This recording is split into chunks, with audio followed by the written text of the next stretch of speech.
Assalamualaikum warahmatullahi wabarakatuh.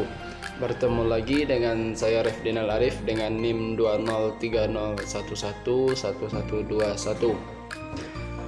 Baiklah, pada kesempatan kali ini saya akan kembali menjelaskan satu mata kuliah, yaitunya pendidikan inklusi. Dan pada hari ini saya akan menjelaskan materi dari pendidikan inklusi, yaitu implikasi manajerial pendidikan inklusi.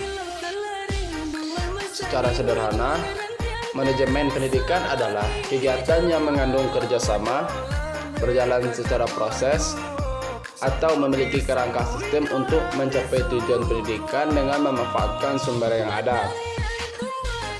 Salah satu karakteristik terpenting dari sekolah inklusi adalah satu komunitas yang kohesif, menerima dan responsif terhadap kebutuhan perseorangan siswa. Dan adapun profil pembelajaran di sekolah inklusif, sesuai yang dinyatakan oleh Sapon Sevin dalam Surnadi tahun 1997, ada 5 profil pembelajaran di sekolah inklusif. Yang pertama, pendidikan inklusif berarti menciptakan dan menjaga komunitas kelas yang hangat, menerima keberagaman dan menghargai perbedaan. Maksudnya ialah guru mempunyai tanggung jawab menciptakan suasana kelas yang menampung semua anak secara penuh, dengan menekankan suasana dan perilaku sosial yang menghargai perbedaan yang menyangkut kemampuan, kondisi fisik, sosial, ekonomi, suku, agama, dan sebagainya. Yang kedua, pendidikan inklusi berarti penerapan kurikulum yang multi-level dan multimodalitas. Maksudnya, mengajar kelas yang heterogen memerlukan perubahan pelaksanaan kurikulum secara mendasar. Pembelajaran di kelas inklusi akan bergeser dari pendekatan pembelajaran kompetitif yang kaku mengacu materi tertentu ke pendekatan pembelajaran kooperatif yang melibatkan kerjasama antar siswa dan bahan belajar tematik. Yang ketiga,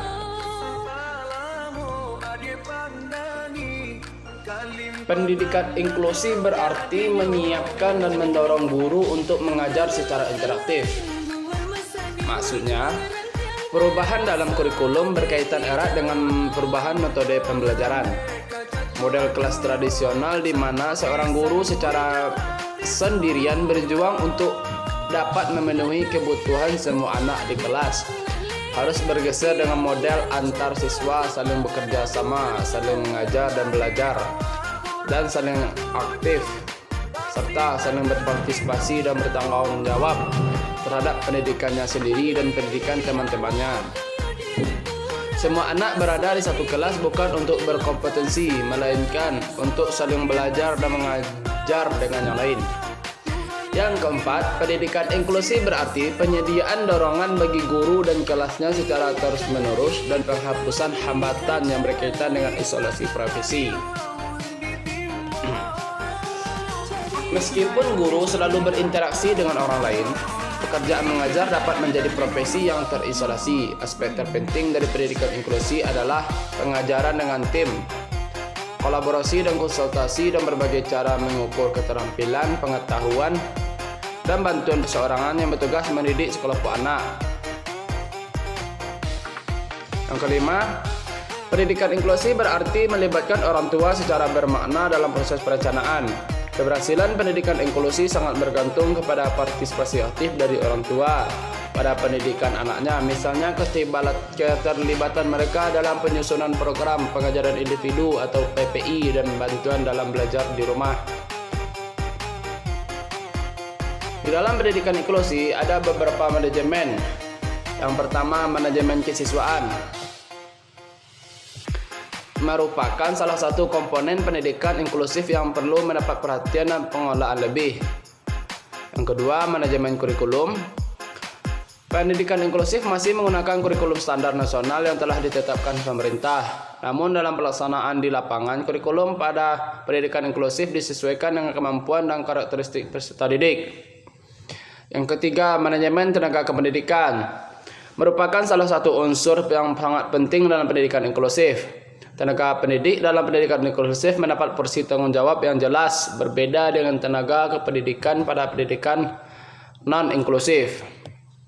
Kelima, manajemen sarana dan prasarana.